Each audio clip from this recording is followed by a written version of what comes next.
Hello everybody, welcome to Law Made Simple and Comprehensive. Today I want us to focus on the revision of CRW1501, Introduction to Criminal Law, first level.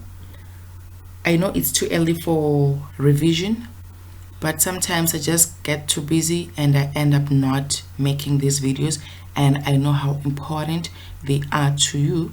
So what I'll ask you to do is to please share the link with other students. Do not benefit alone. All right, let's work out the first question. Forgive me because some of the pictures are a bit blurry and all that, but this is part 1 of the video. I am planning to make like 4 videos, each containing 30 questions, because I want to have like maybe do 40 questions each or 30 questions on each video, so that I don't get tired of talking and you also don't get bored of me. All right, first question. When it comes to the question of culpability, the focus shifts to the answer is A, which is individual perpetrator and his personal characteristics, knowledge and mental abilities. That is on page 6 of our study guide. Let's go there. All right, I'll just read the whole thing there because it's just a small paragraph. It says there, culpability. The following and last requirement that must be complied with is that X's conduct must have been culpable. The culpability requirement means that there must be a grounds upon which X may personally be blamed for his conduct. Here the focus shifts from the act to the actor, that is X himself. His personal abilities and knowledge or lack thereof. So there we have our answer right there. I'll repeat again.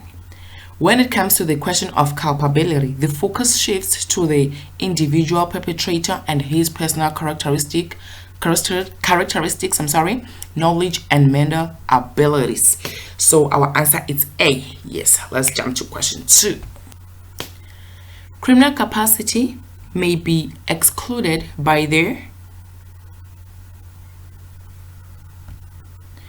answer is B, mental illness of the accused. That is on page 82 of our guide. The mental illness, criminal capacity may be excluded by the mental illness and abnormality of the accused, which is X. Yeah. The third question, okay guys, before I go further with this, I would like to emphasize that I am not a lecturer.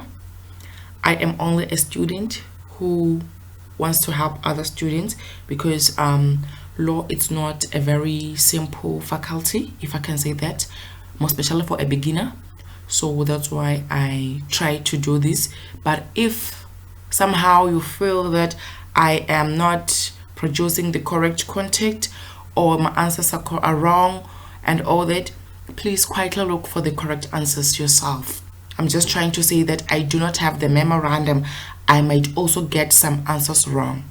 That's what I'm trying to say here. All right, third question. The moment it becomes clear that any one of the 4 elements of criminal liability is missing or has not been complied with, it follows. The answer is D, which is on page 9, that there is no criminal liability. There we have it, black and white, baby. The moment it becomes clear that any one of the 4 elements is missing, that has not been complied with, it follows that there is no criminal liability. The theory of novus ictus interveniens means the answer is A or B. You can choose either, because they are similar, or maybe I'm mistaken, but I just think that they are quite similar, or maybe let me see.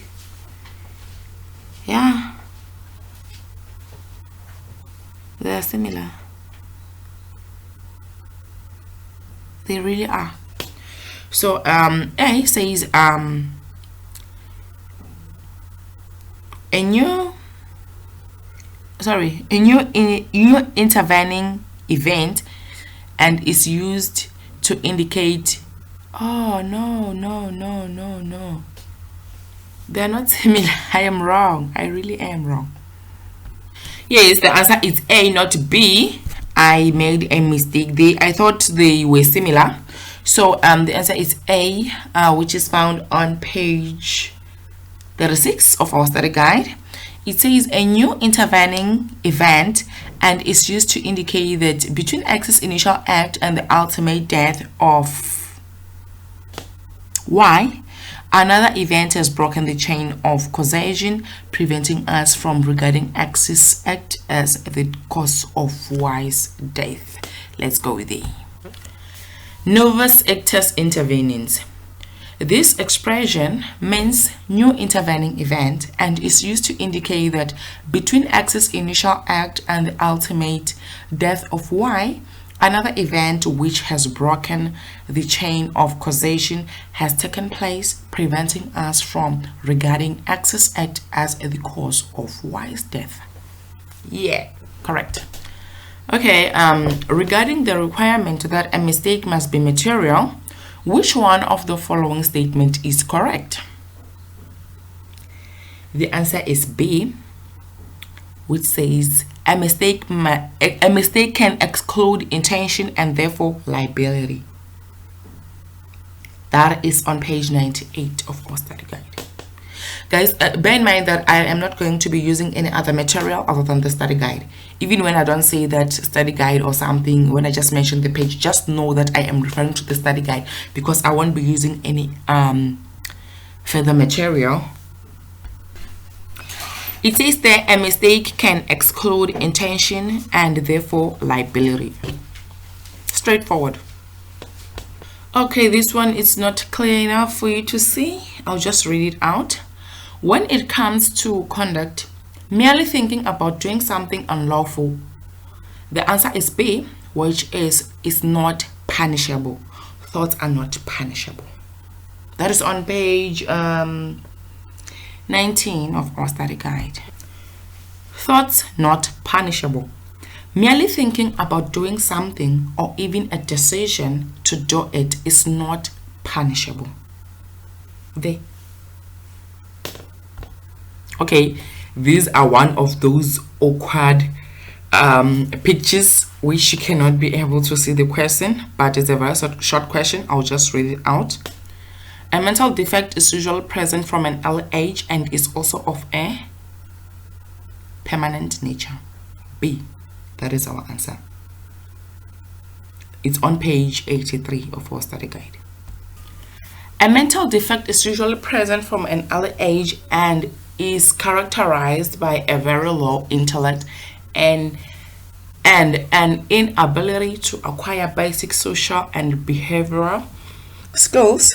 It is also of a permanent nature. So you guys need to be careful of these two words, mental defect. Actually, these two concepts, mental defect and mental illness. A mental illness is usually develops later in life and does not have to be permanent. It's for a temporary, yeah. You know what I'm trying to say. According to the theory of adequate causation, the answer is B, which says an act will be an illegal cause if, according to normal human experience, the act has a tendency to bring about the type of effect. That is on page 36. Yes, let's go there. Here. What am I going to do? All right. Okay, I'll just use that. It says this theory is known as the theory of adequate causation, and according to this theory, an act will be a legal cause if, according to normal human experience, that act has a tendency to bring about the type of effect. Okay.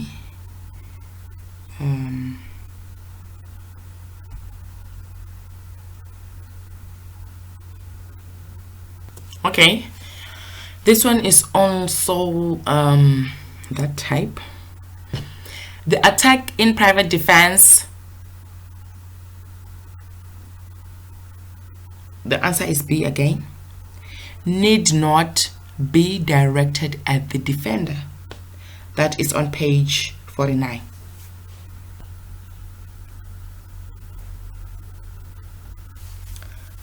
The concept of the reasonable person means that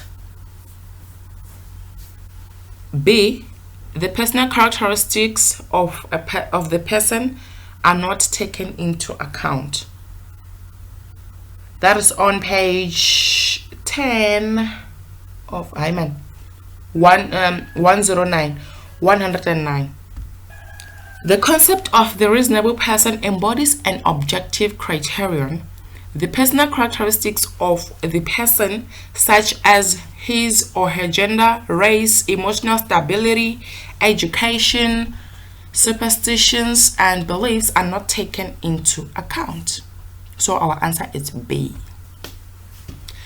If the defense of mental illness is successful, but X was charged with a very serious or violent offense such as murder or rape, then X could B, be detained in a psychiatric hospital or prison. That is found on page 84. I'll just read that small paragraph there so that you understand what is going on there. It says, verdict. If the defense of mental illness is successful, the court must find X not guilty, but what am I saying? If the defense of mental illness is successful, the court must find X not guilty by reason of mental illness or defect, as the case may be. X can then either be admitted to an institution or be released, subject to conditions that the court considers appropriate, or he could be released unconditionally. If, however, X was charged with a very serious or violent offense such as murder, rape, or culpable homicide, then he could be detained in a psychiatric hospital or prison until a judge makes an order for his release or for his retention in the institution. As far as legislation as a source of criminal law is concerned, there is one piece of legislation that is more important than all others, namely the Constitution of the Republic of South Africa, 1996. The answer is option D. That is on page 3. As far as legislation is concerned, there is one piece of legislation that towers above all others in importance, namely the Constitution of the Republic of South Africa, 1996.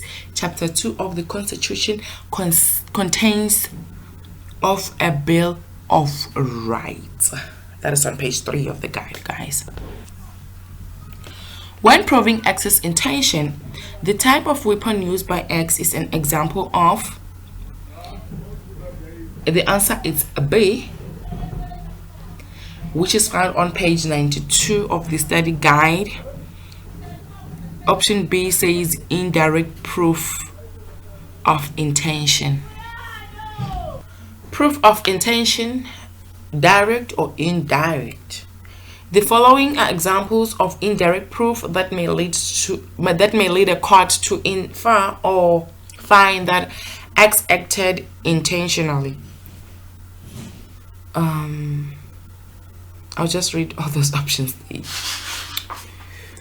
X's outward conduct or behavior at the time of the act. Statements made by other witnesses.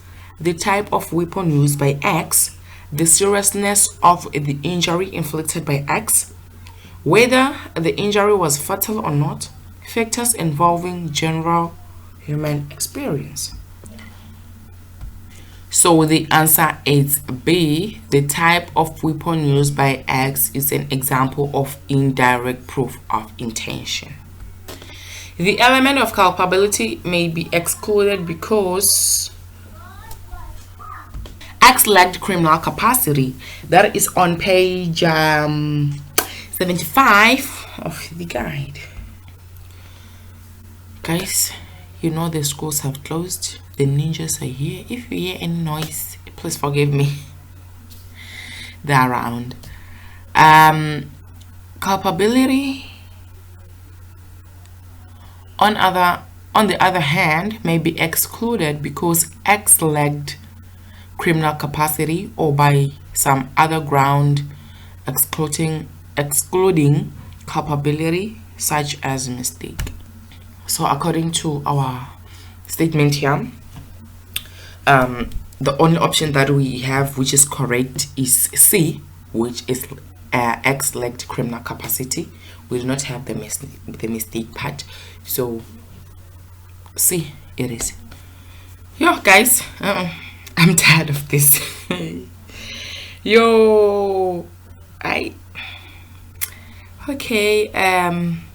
The principle of legality applies equally to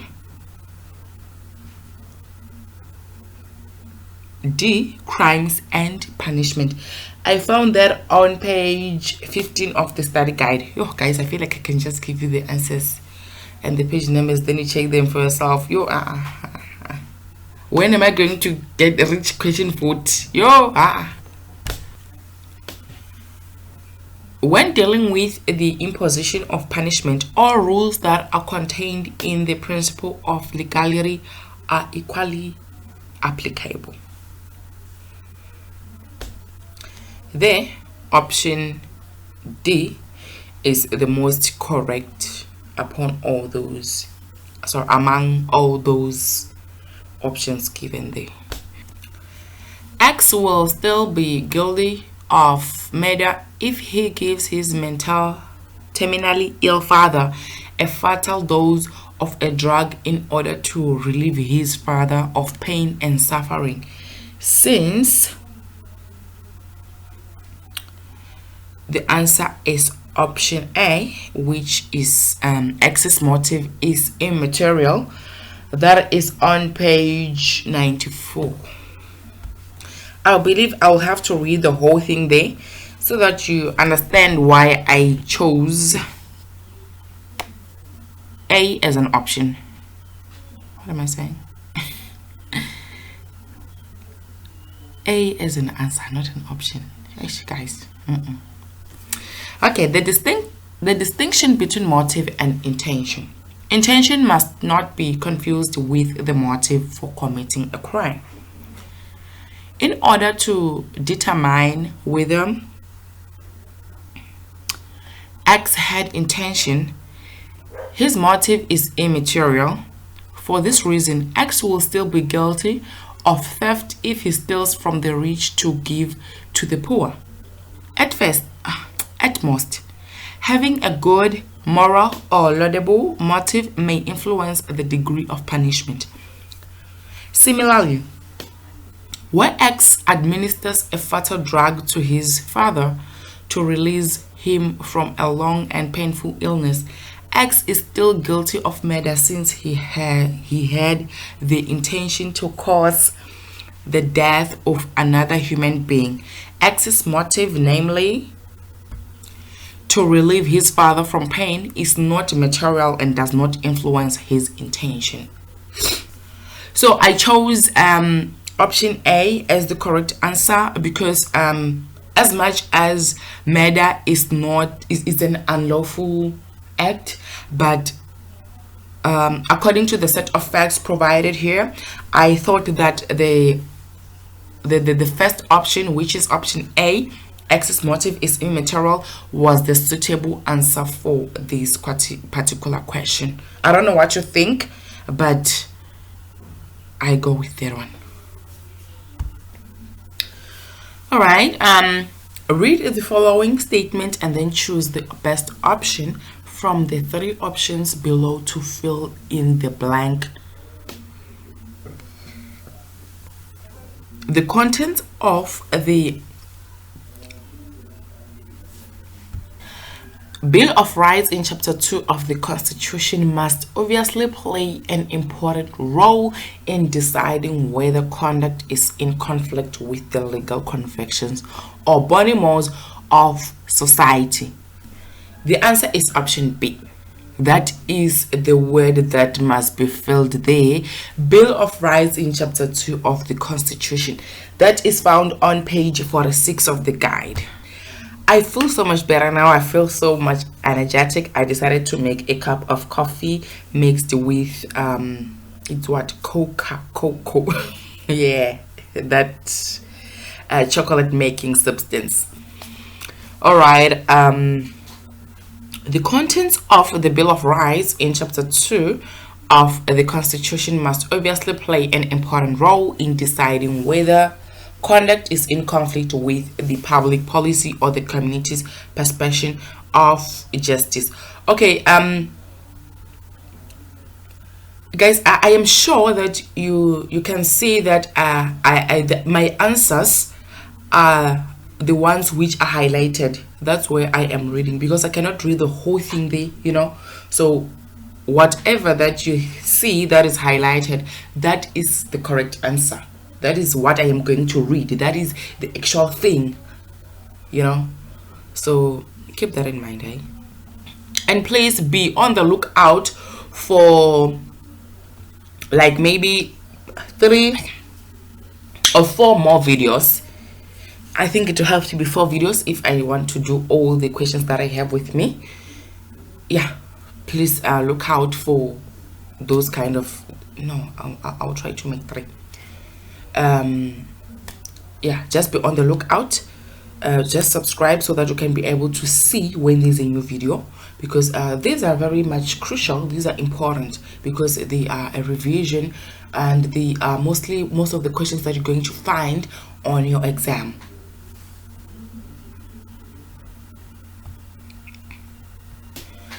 This picture is one of those awkward ones. An omission in criminal law is sometimes referred to as D, negative conduct or failure to act on the part of X. That is on page 80. Yeah, I'm not going to read the whole thing there. I'm just going to read where I've highlighted there. While an omission is sometimes referred to as negative conduct or failure to act on the part of X. Yes.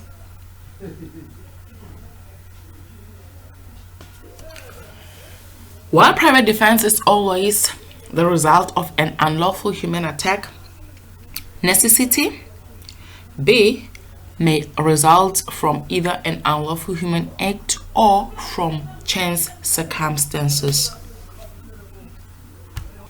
This is found on page 57 of the study guide. It says the origin of the situation of emergency. Private defense always results from an unlawful and therefore human attack. Necessity, on the other hand, may result from either an unlawful human act or from chance circumstances such as natural occurrences. So there we have it. Our option B, it says necessity may result from either an unlawful human act or from chance circumstances. The 3 most important specific tests or theories to determine actually, you know what I mean? Okay. Determine legal causation are the following. That is option B, individual individualization theory, the theory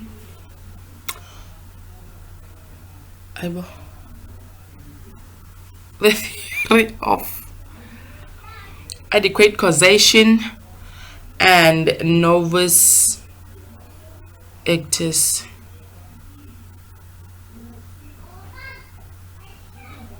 intervenience theory. Yes, I was reading that theory of adequate causation. Okay, so my answer is option B. B. Yes. The answer is option B. It's on page 35. Theories of legal causation. The three most important specific tests or theories to determine legal causation, which we will briefly discuss here under, are the following: the individualization theories, the theory of adequate causation, and the novus actus intervenience theory. Option B. That's the correct answer, page 35. The question whether X acted intentionally or negligently arises only once it has been established that X had criminal capacity. That is option A. Is on page 77 of the guide. Criminal capacity definition. The term criminal capacity refers to the mental abilities or capacities that a person must have in order to act with culpability and to incur criminal liability. You see this thing of doing stuff when you feel tired. The test to distinguish criminal I'm sorry about that thing. The test to distinguish criminal capacity from intention. The question whether X acted intentionally or negligently arises only once it has been established that X had acted that X had criminal capacity. Yes, the answer is criminal capacity. That is option A. I'm sorry about that, guys.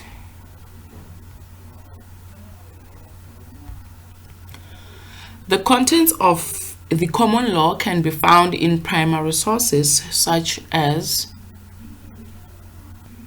D. The writings of the Roman Dutch authors. That is on page 3 of the guide. The rules of common law. We have already explained the meaning of common law. The contents of common law can first of all be found in the primary sources of the common law. That is the writings of the Roman Dutch authors referred to above.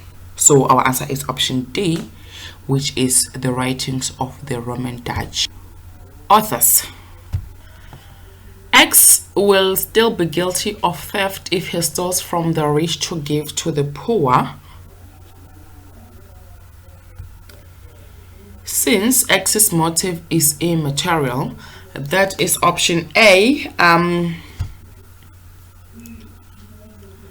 The distinction between motive and intention. In order to determine whether X had intention, his motive is immaterial. For this reason, X will still be guilty of theft if he steals from the rich to give to the poor. At most, having a good moral or laudable motive may influence the degree of punishment.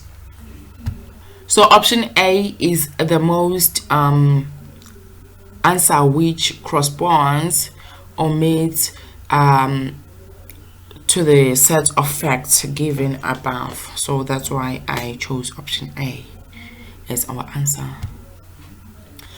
The term criminal capacity refers to the mental abilities or capacities that a person must have in order to act with culpability or incur criminal liability.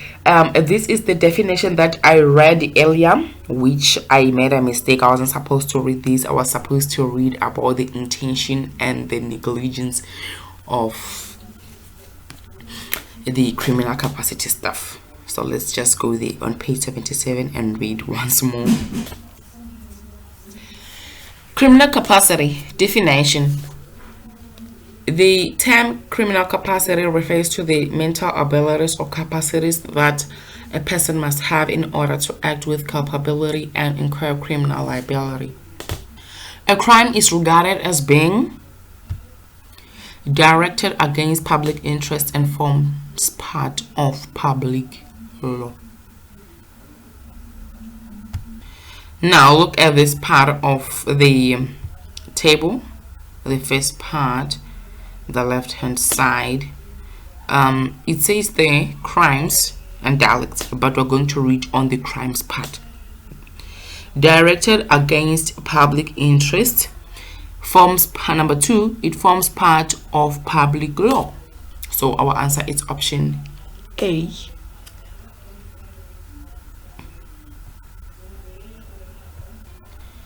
When it comes to crimes, the answer is B. The state prosecutes and the result is in the imposition of punishment by the state. We go back to the very same page again, which is page 10. Here, the state prosecutes, results in imposition of punishment by the state. One of the requirements for a valid plea of necessity is that the answer is option B. The emergency must already have begun or be imminent, but must not have been terminated or be expected only in the future. As you can see there, we're on page 61 of the study guide. That is where the answer is it's found. The emergency must already have begun or be imminent, but it must not have been terminated nor be expected in the future only. In legal literature, intention is often referred to as A. Dolus. In legal literature, intention is also known by the Latin term dolus. The muscular movement of a person who is asleep, unconscious, or hypnotized falls under the concept of C. Automatism. That is found on page 22. I'll just start below there at the bottom of page 21. It says meaning of automatism.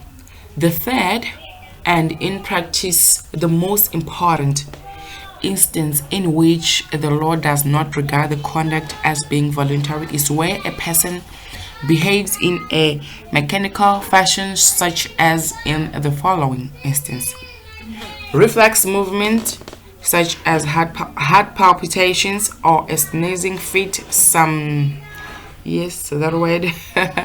sleepwalking, muscular movement, such as an arm movement of a person who is asleep, unconscious, or hypnotized, or having a nightmare, an epileptic fit, or a so-called blackout. These types of behavior are often referred to as cases of automatism. So that is our answer, automatic, which is option C, and it is on page 22 of our study guide. The definitional elements of a crime refer to C. The concise definition of the type of conduct, and circumstances in which that conduct must take place in order to constitute an offense.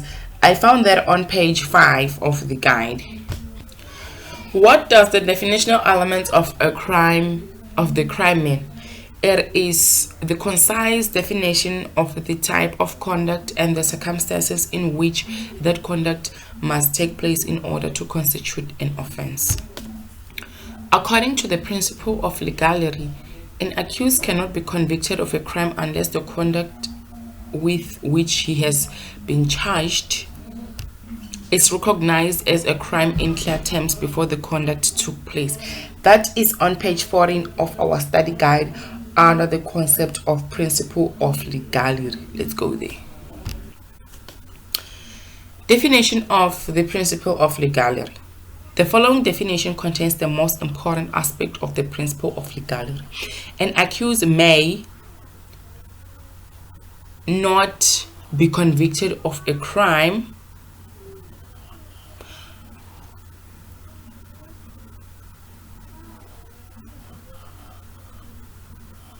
unless the type of conduct with which he or she is charged has been recognized by the law as a crime in clear terms before the conduct took place. A, B, and C, those are our answers. The cognitive component of the test for criminal capacity refers to access. A, self-control. That is on page 78 of our guide. Alright, let's read that small paragraph that I have highlighted. The second psychological component, which is incorporated in the second leg of the test to determine the criminal capacity, refers to a person's ability to conduct himself in accordance with his insight into right and wrong. This is known as a person's cognitive mental function. This function relates to a person's ability to control his behavior in accordance with his insights, which means that unlike an animal, he is able to make a decision, set himself a goal, and pursue it. He is also able to resist impulses or desires to act contrary to what his insights into right and wrong have revealed to him. Here the keyword or idea is self-control, which is our option A. Alright, this one is very blurry. Just listen to me. Let me read it to you.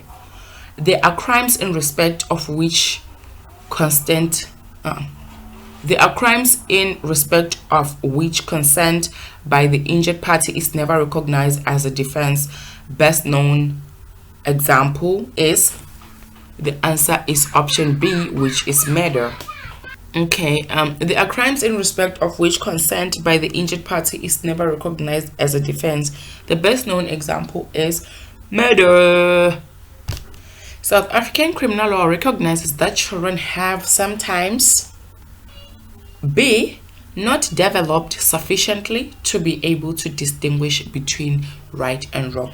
That is on page 84 of our guide. Youth. Introduction. The second instance in which a lack of criminal capacity could succeed is in terms of the defense of youth. Our law recognizes that children have sometimes not developed sufficiently to be able to distinguish between right and wrong and to act according. I just got load shedding, that's why I paused a little bit there. Read the following facts, then choose the correct option below. X wants to kill Y. He realizes that Y is sitting behind a glass window. In order to shoot and kill Y, he will have to shoot Y through the window and damage the window pane. He nevertheless decides to act. X shatters the window pane in the process of shooting Y. What type of intention did X have with regard to the crime of damaging the window pane? Indirect intention. Dollars indirectus. Definition. A person acts with indirect intention if the causing of the forbidden result is not his main aim or goal, but he realizes that in achieving his main aim, his conduct will necessarily cause the result in question. Example: X shoots through a closed window at a target. His main purpose is to hit the target, but he realizes that by doing this, he must necessarily also shatter the window pane. If he decides nevertheless to act in order to attain his main purpose, he naturally also wills those consequences that he realizes must invariably accompany his main purpose. If he shoots at the target and shatters the window pane, he cannot say that he never intended to shatter the window pane. I think that you with this information that I read, you will agree with me when I say that the answer is B, which is indirect intention. But if you think otherwise, then that's still okay. Read the following facts and then, did I say which page I found that on? Yeah, I think I did say that it was page 19. Okay. Read the following facts and then choose the correct option. Y threatens to steal X's pencil. X retaliates by pulling out a gun and shooting and killing Y. Select one. The answer is option B. X cannot rely on private defense since the defense may not be more harmful than necessary to ward off the attack. Let's go to page 51. There must be a reasonable relationship between the attack and the defensive act. Another way of expressing this requirement is by saying that the act of defense may not be more harmful than necessary to ward off the attack. It stands to reason that there ought to be a certain balance between the attack and the defense. After all, a person is not entitled to shoot and kill someone who is about to steal his pencil.